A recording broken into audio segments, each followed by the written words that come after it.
ओम शांति दीदी। ओम शांति। आज मुरली महावाक्य बाबा कहते मिठे बच्चे यह हेउची तुमर बहुत बहुत अमूल्य जन्म। ए जन्म रे तुम मानक मनुष्य देवता हेबा पई पवित्र हेबार पुरुषार्थ करने हेब। प्रश्न अच्छी ईश्वरीय संतान बोलाउथिबा पिला मानकर मुख्य धारणा कौन हो? जो माने निजको ईश्वरीय संतान कहउचंती तांकर मुख्य धारणा कौन हेथिबो? माने समस्त सहित क्षीर खंड भलिया रही परस्पर सहित भल संपर्क रही परस्पर भितर मीठा कथबार्ता करिवे।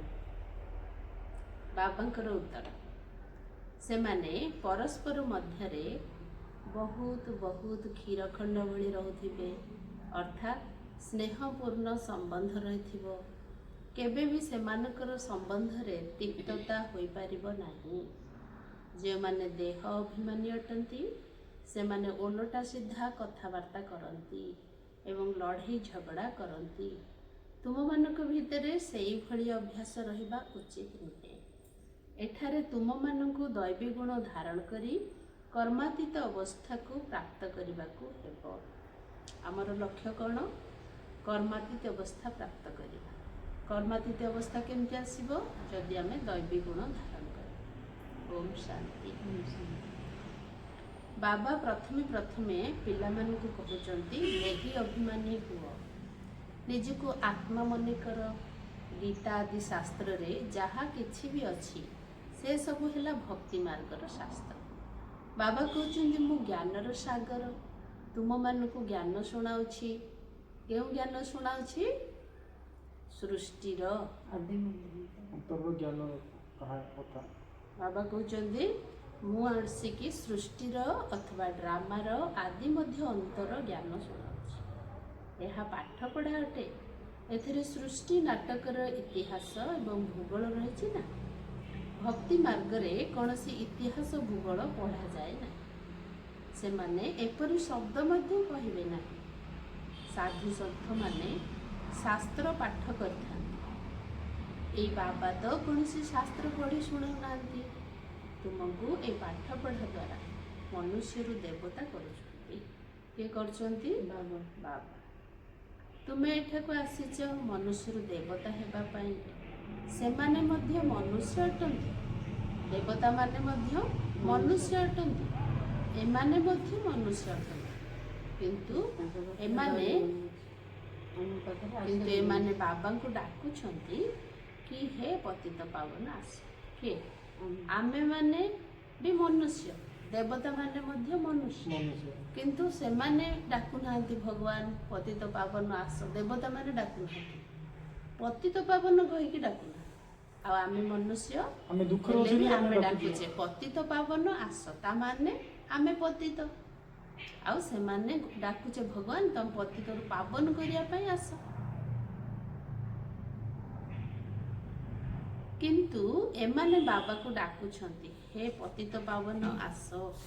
एक कि देवता मानकु नमस्कार करथा। जो माने देवता मानकु नमस्कार करंती तार अर्थ होची से माने पतित। सेमानकु पवित्र एवं निजको पतित मने करंती। किंतु देवता माने पवित्र किपरि हेले? तांको किए पवित्र? सेमानकु पवित्र एवं निजको पतित मने करंती। किंतु देवता माने पवित्र किपरि हेले? तांको किए पवित्र करिला? ए कथा कौनसी मनुष्य मात्र जानती नहीं।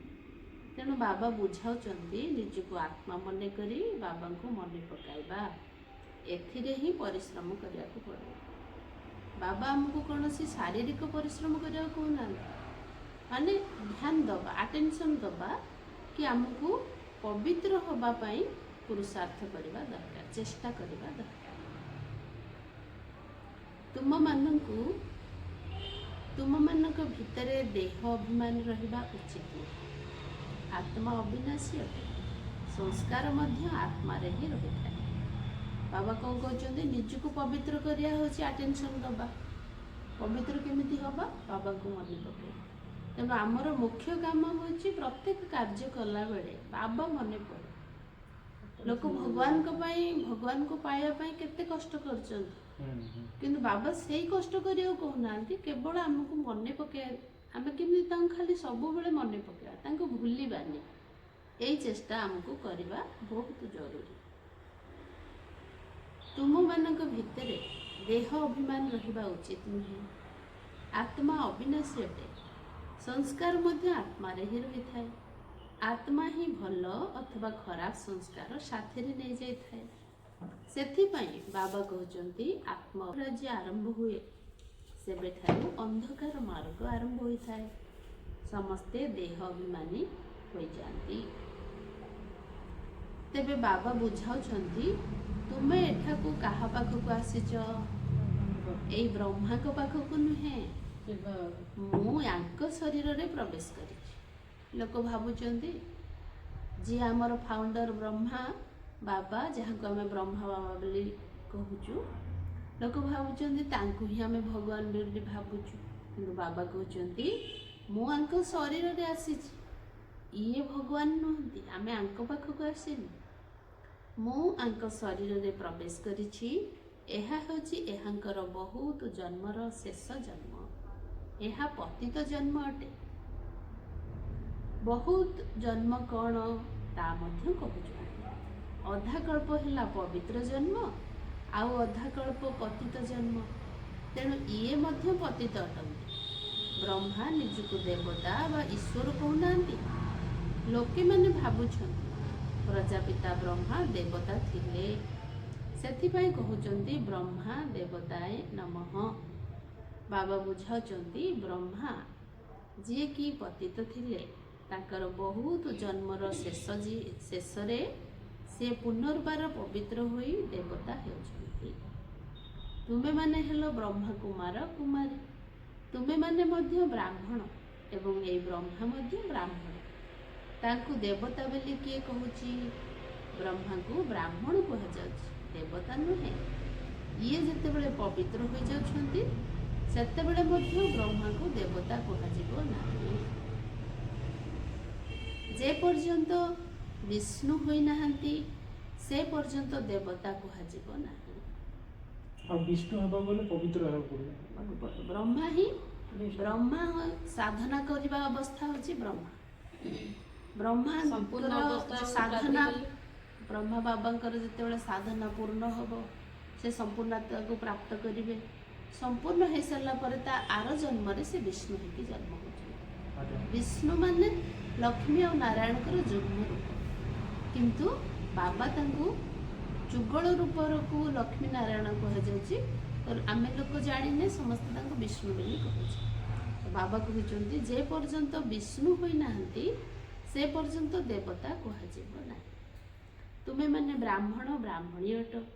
ମୁଁ ତୁମମାନଙ୍କୁ ପ୍ରଥମେ ଶୂଦ୍ରରୁ ବ୍ରାହ୍ମଣ, ପୁଣି ଦେବତାରୁ ବ୍ରାହ୍ମଣରୁ ପୁଣି ଦେବତା କରୁଛି। କ'ଣ କହିଲେ ବାବା? ମୁଁ ତୁମମାନଙ୍କୁ ପ୍ରଥମେ ଶୂଦ୍ରରୁ ବ୍ରାହ୍ମଣ, ପୁଣି ବ୍ରାହ୍ମଣରୁ ଦେବତା କରୁଛି।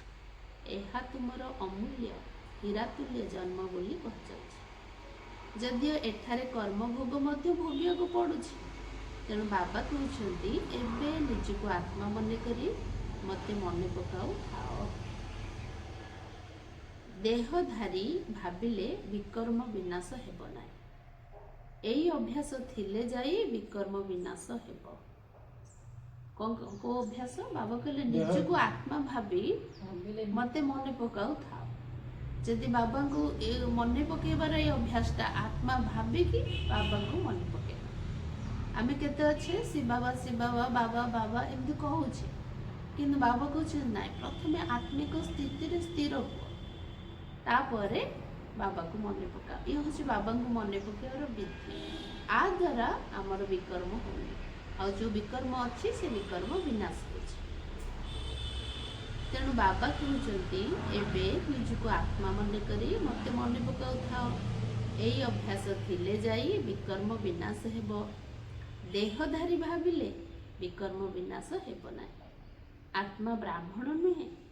ଯେତେବେଳେ ଆତ୍ମା ଶରୀର ସାଥିରେ ଥାଏ ସେତେବେଳେ ବ୍ରାହ୍ମଣ, ଦେବତା, କ୍ଷତ୍ରିୟ ବୈଶ୍ୟ ଶୂଦ୍ର ଆଦି କୁହାଯାଇଥାଏ।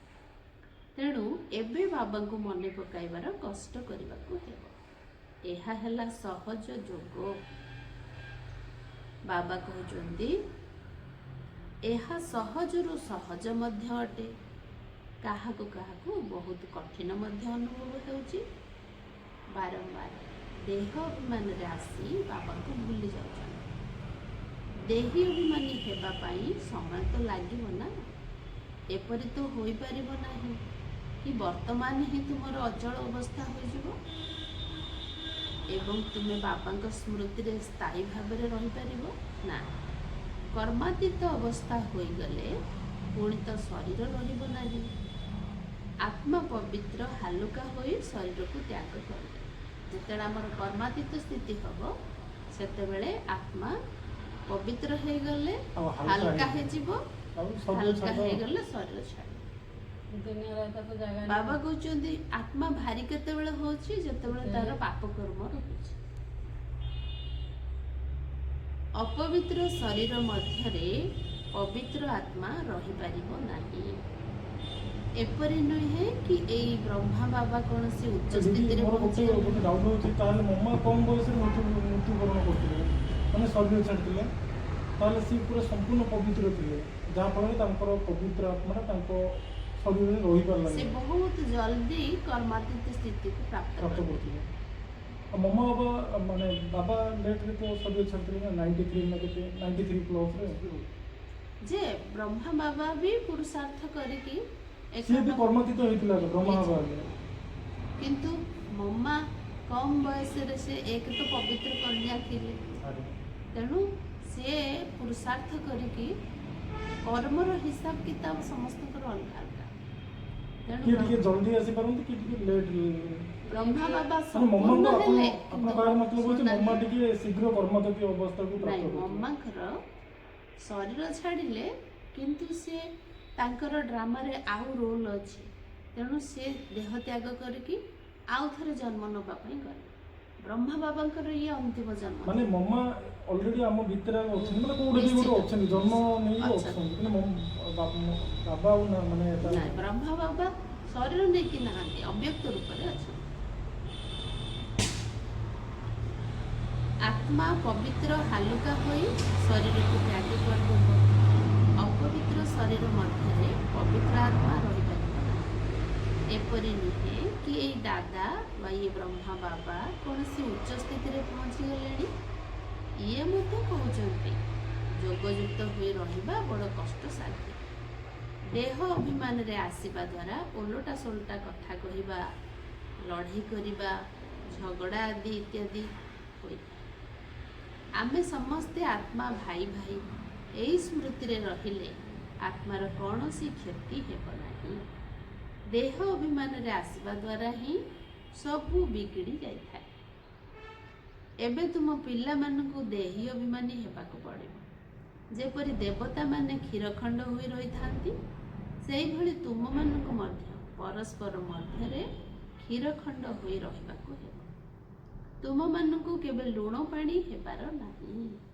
ଦିଦି ମୋର ଗୋଟେ କ୍ୱେଶ୍ଚିନ୍, ବାବା ଏବେ କହିଲେ ଯେ ସମସ୍ତଙ୍କ ସହିତ ଈଶ୍ୱର ଫ୍ୟାମିଲି ହଉ କି ଲୌକିକ ଫ୍ୟାମିଲି ହଉ କି ଅଲୌକିକ ଫ୍ୟାମିଲି ସମସ୍ତଙ୍କ ସହିତ କ୍ଷୀର ଖଣ୍ଡ ହେଇ ରହିବାକୁ ପଡ଼ିବ। ହେଲେ ଆମେ ଦି ଜଣ ଯାହା ଚାହିଁଲେ ତ ଆମେ କ୍ଷୀର ଖଣ୍ଡ ହେଇ ରହିପାରିଲେ ନା, ଜଣେ ଚାହିଁଲେ କ୍ଷୀର ଖଣ୍ଡ ହେଇ ରହିପାରିଲେ। ଯିଏ ଜାଣିନି ବାବାଙ୍କ ଜ୍ଞାନ ସିଏ ତ ନିଶ୍ଚିତ ଓଲଟା ସିଧା କଥା କହିବ। କିନ୍ତୁ ଆମେ ଯେହେତୁ ବାରମ୍ବାର ବାବାଙ୍କ କଥା ଶୁଣୁଛେ ତ ନିଜକୁ ବ୍ରେକ୍ ଲଗେଇବା କି ନାଇଁ, ମୋତେ କାହା ସହିତ ସମ୍ବନ୍ଧ ଖରାପ କରିବାର ନାହିଁ। ଯେପର୍ଯ୍ୟନ୍ତ ଏ କଥାଟା ଆମ ମନ ଭିତରେ ଫିଟ୍ ନ ହେଇଛି, ବୁଝିନେ ଯେପର୍ଯ୍ୟନ୍ତ କି ନାଇଁ ମୋ ସମ୍ବନ୍ଧ କାହା ସହିତ ମୁଁ ଖରାପ କରିବିନି, ସେ ପର୍ଯ୍ୟନ୍ତ ଆମେ ନିଜର ସ୍ୱଭାବକୁ ମାନେ ଓଲଟା ସିଧା କଥା କହିବା ବନ୍ଦ କରିପାରିବାନି। ତେଣୁ ଆମକୁ ବହୁତ ଧ୍ୟାନ ରଖିବାକୁ ପଡ଼ିବ କି ନାଇଁ ମୋତେ କାହା ସହିତ ସମ୍ବନ୍ଧ ଖରାପ କରିବାର ନାହିଁ। ମାନେ ଆପଣ କହୁଛନ୍ତି ଯେ ସାମ୍ନା ବାଲା ଯୋଉ ଟାଇପର ବି ହୁଅନ୍ତୁ ନା କାହିଁକି ଆମେ ନିଜକୁ ଆମକୁ adjust କରିବାକୁ ଆମକୁ ସେଟା ଆଡଜଷ୍ଟ କରିବାକୁ। ନିଶ୍ଚିତ। ଇଭେନ୍ ନହେଲେ କ'ଣ କରିବା? ଯଦି ନହେଲେ ଦେଖନ୍ତୁ, ମନେକର ଆପଣ ଭଲ 100 ଟ୍ରାଏ କରାଲା ଫିର୍ ବି ହେଲାନି, ମନେ କର ସପୋଜ XYZ ନା, ବେଳେବେଳେ ଆମକୁ ଲାଗୁଛି ନା ମୁଁ ତ 100 ପ୍ରକାର ଚେଷ୍ଟା କଲି ତଥାପି ହେଇପାରିଲାନି କ୍ଷୀରଖଣ୍ଡ ଭଳିଆ, ତ ତ ସେଇଟା କ'ଣ କରିବାକୁ ପଡ଼ିବ? କ'ଣ କରିବାକୁ ପଡ଼ିବ? ଆପଣଙ୍କର ଏ ଚେଷ୍ଟାଟା କେବେ ମାନେ କମ୍ ହେବା ଉଚିତ ନୁହଁ, ବନ୍ଦ ହେବା ଉଚିତ ନୁହଁ। ତେଣୁ ଆପଣ ଚାଲୁ ରଖିବେ। ଯଦି ମନେକର ଆମର କାହା ସହିତ ସମ୍ବନ୍ଧ ଭଲ ହେଉନି, ଆମେ ଚେଷ୍ଟା କରୁଛେ ସମ୍ବନ୍ଧ ଭଲ କରିବାକୁ, କିନ୍ତୁ ଅପର ପକ୍ଷରୁ ସମ୍ବନ୍ଧ ଭଲ କରିବାକୁ ତାଙ୍କର ଇଚ୍ଛା ନାହିଁ, କିନ୍ତୁ ଆମେ ଆମ ଚେଷ୍ଟା ଜାରି ରଖିବା। ତ ଦିନେ ନା ଦିନେ ଚେଷ୍ଟା ଜାରି ରଖିବା। ତା ସହିତ ଆମ ମନ ଭିତରେ ସେ ଆତ୍ମା ପାଇଁ ଯିଏ ଆମକୁ ଅପୋଜ କରୁଛି, ଯିଏ ଆମକୁ ବିରୋଧ କରୁଛି, ସମ୍ବନ୍ଧ ଖରାପ କରିଲା ଭଳି ବ୍ୟବହାର କରୁଛି, ତା ପାଇଁ ସୁଭାବନା ରଖିବା ମନ ଭିତରେ। ଶୁଭ ଭାବିବାରେ ବହୁତ ଶକ୍ତି ଅଛି, ଆମେ କରିକି ଦେଖିବାର ଅଛି। କହୁଛେ ଆମେ ସମସ୍ତେ, କିନ୍ତୁ କରିକି ଦେଖିବାର ଅଛି କି ଯେଉଁ ଲୋକଟି ମୋତେ ବିରୋଧ କରୁଛି ମୁଁ ତା ପାଇଁ ଶୁଭ ଭାବୁଛି, କେତେ ଭାବୁଛି। ଯେତେବେଳେ ଆମେ କଣ୍ଟିନ୍ୟୁ କରିବା, ଭାବିବା କେବେ ବି ହେଲେ ତା ପାଇଁ ଓଲଟା ସିଧା ଭାବିବାନି, ତାହେଲେ ଆମ ଭାବନା ତା ପାଖରେ ପହଞ୍ଚିବ। ଆଉ ସେ ମଧ୍ୟ ଚେଷ୍ଟା କରିବ କି ମୁଁ ଆକୁ ଏତେ ଓଲଟା ସିଧା କହୁଛି, ଆଉ ଆମର ପଜିଟିଭିଟିଟା ସେ ଦେଖିକି ସେ ନିଶ୍ଚିତ ତୁମମାନଙ୍କୁ କେବେ ଲୁଣ ପାଣି ହେବାର ନାହିଁ, ମତଭେଦରେ ଆସିବାର ନାହିଁ।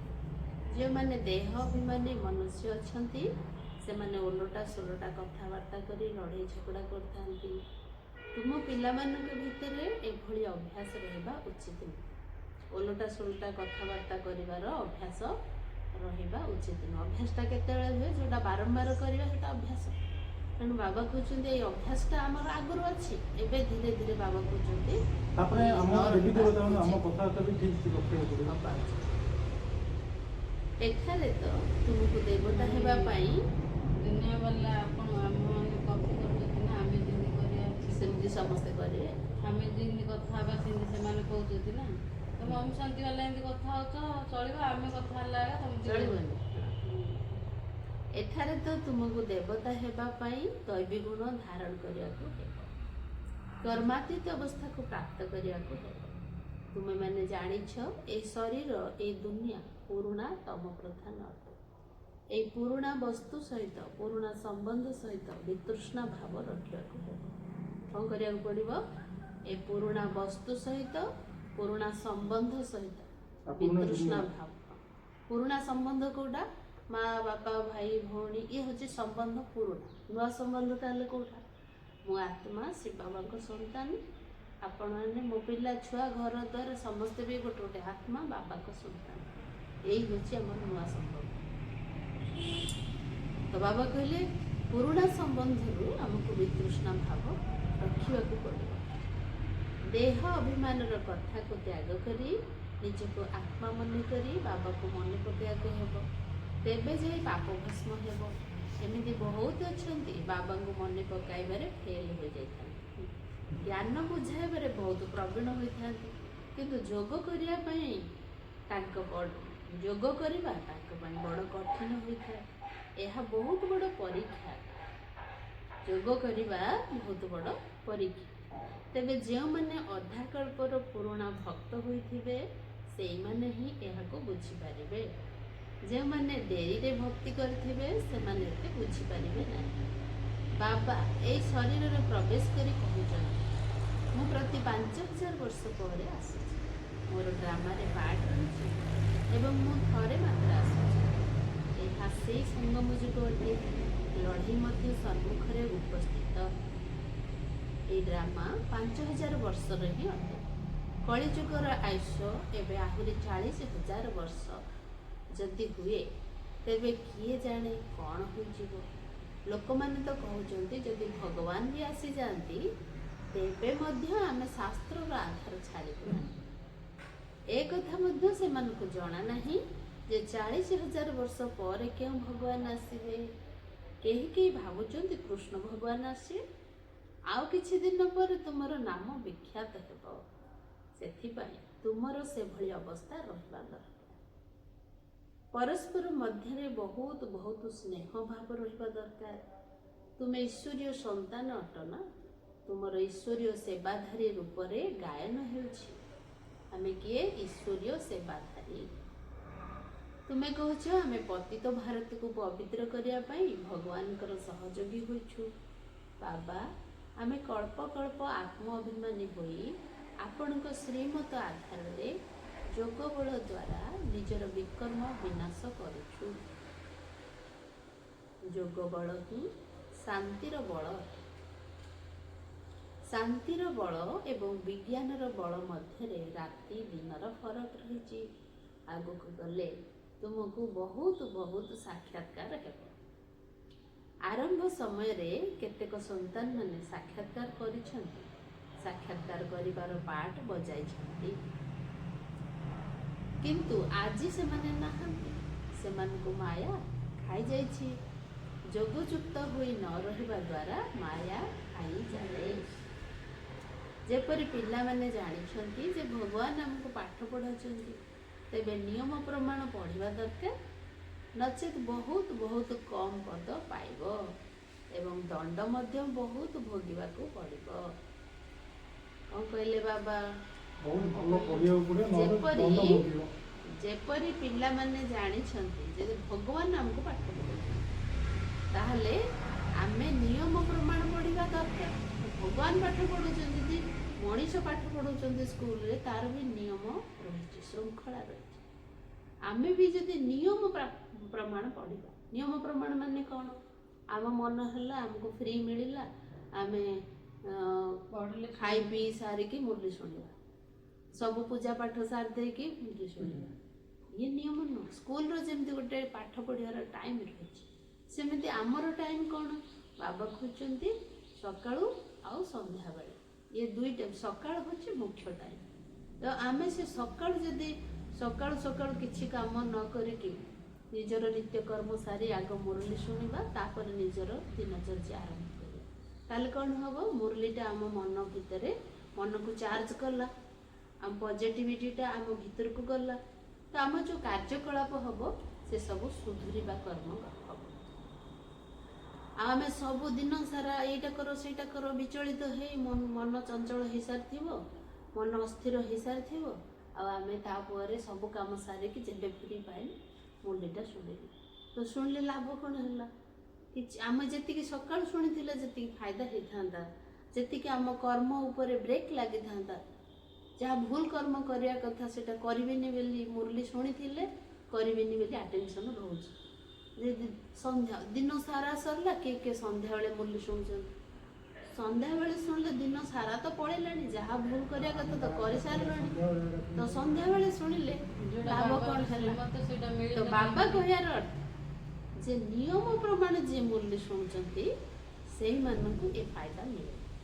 ସେଥିପାଇଁ ବାବା କହୁଛନ୍ତି ନିୟମ ପ୍ରମାଣ ମୁରଲି ଶୁଣୁଛ, ପାଠ ପଢ଼ୁଛ, ଯଦି ଭଗବାନ ପାଠ ପଢ଼ଉଛନ୍ତି ତାହେଲେ ନିୟମ ପ୍ରମାଣ ପଢ଼ିବା ଦରକାର, ନଚେତ୍ ବହୁତ ବହୁତ କମ୍ ପଦ ପାଇବ ଏବଂ ଦଣ୍ଡ ମଧ୍ୟ ବହୁତ ଭୋଗିବାକୁ ପଡ଼ିବ। ଗାୟନ ନିୟମ ପ୍ରମାଣ ଯଦି ପାଠ ନ ପଢ଼େ, ମୁରଲି ଶୁଣିବ, ପଢ଼ିବ। ଶୁଣିବାର ଅର୍ଥ ନୁହେଁ ଶୁଣିଦେଲେ ହେଇଗଲା, ପ୍ରେଜେଣ୍ଟ ପଡ଼ିଗଲା, ନା। ଯାହା ଶୁଣିଲେ ମୁରଲିରେ ତାକୁ ସାରା ଦିନ କରିବାରେ ଲାଗି ପଡ଼ିବ, ସେଟାକୁ ପାଳନ କରିବା। ତ ବାବା କହିବାର ଅର୍ଥ ହବ ପ୍ରକୃତରେ, କିନ୍ତୁ ଆମେ ଟିକେ ଚେଷ୍ଟା କରିବାକୁ ପଡ଼ିବ ଯେ ଆମେ କେମିତି ଅଧିକ ଧାରଣା କରିବା। ବାବା କହୁଛନ୍ତି ନଚେତ୍ ବହୁତ ବହୁତ କମ୍ ପଦ ମିଳିବ, ଦଣ୍ଡ ବହୁତ ଭୋଗିବାକୁ ପଡ଼ିବ। କାହିଁକିନା ଆମେ ପାଠ ପଢ଼ିଲେନି, ନିଜକୁ ସୁଧାରିଲେନି, ତ ଆମର ଭୁଲ କର୍ମ ହେଲା, ଭୁଲ କର୍ମ ବଢ଼ି ବଢ଼ିଯିବ। ଯଦି ଭୁଲ କର୍ମ ବଢ଼ିଲା, ଦଣ୍ଡ ତ ଆପେ ଆପେ ମିଳିବ। ତେଣୁ ବାବା କହୁଛନ୍ତି ନିୟମ ପ୍ରମାଣ ଯଦି ପାଠଟା ପଢ଼ିବା, ତାହେଲେ ଆମ କର୍ମ ସୁଧୁରିବ, ଦଣ୍ଡ ମିଳିବ ନା। ଯାହାକୁ କମ୍ ଦଣ୍ଡ ତାର ନିଶ୍ଚିତ ଉଚ୍ଚ ପଦ, ତାର ଭୁଲ ନାହିଁ ତ ଦଣ୍ଡ ନାହିଁ। ସେଥିପାଇଁ ବାବା କହୁଛନ୍ତି ନିୟମ ପ୍ରମାଣ ପାଠଟାକୁ ପଢ଼ିବା। ଗାୟନ କରୁଛନ୍ତି ନା, ମୁଁ ଜନ୍ମ ଜନ୍ମାନ୍ତରର ପାପୀ ଅଟେ, ସେଠାରେ ତ ରାବଣ ରାଜ୍ୟ ହିଁ ନଥାଏ, ତେଣୁ ବିକାରର ନାମ କିପରି ରହିପାରିବ? ତାହା ହେଉଛି ସମ୍ପୂର୍ଣ୍ଣ ନିର୍ବିକାରୀ ରାଜ୍ୟ, ତାହା ହେଲା ରାମ ରାଜ୍ୟ, ଏହା ରାବଣ ରାଜ୍ୟ। ବର୍ତ୍ତମାନ ସମସ୍ତେ ତମ ପ୍ରଧାନ ଅଟେ। प्रत्येक संतान को निजर अवस्था जांच करने दरकार जे मो बाबा स्मृति रे केते समय रही पारुची, दैवी गुण केते धारण करिची। मुख्य कथा है निज भीतर को देखिबा दरकार जे मो भितरे कौनसी अवगुण तो नहीं, मोर खाद्य पेय किपरि अटे, सारा दिन रे कौनसी फालतू कथा बा मिछ कथा कहू नहीं तो। शरीर निर्वाह करिया पाई मध्य मिछ कथा कहवाक पड़ी थाए ना, से लोक माने धर्म कार्य पाई किछि धन दान करिथांते, जहा द्वारा पाप किछिटा कम हो जिवो। भल कर्म करने द्वारा तार मध्य फल मिले। केही जदि डाक्तरखाना तैयारी करती तेबे परवर्ती जन्म रे ताको उत्तम स्वास्थ्य मिल जिवो। जदि कॉलेज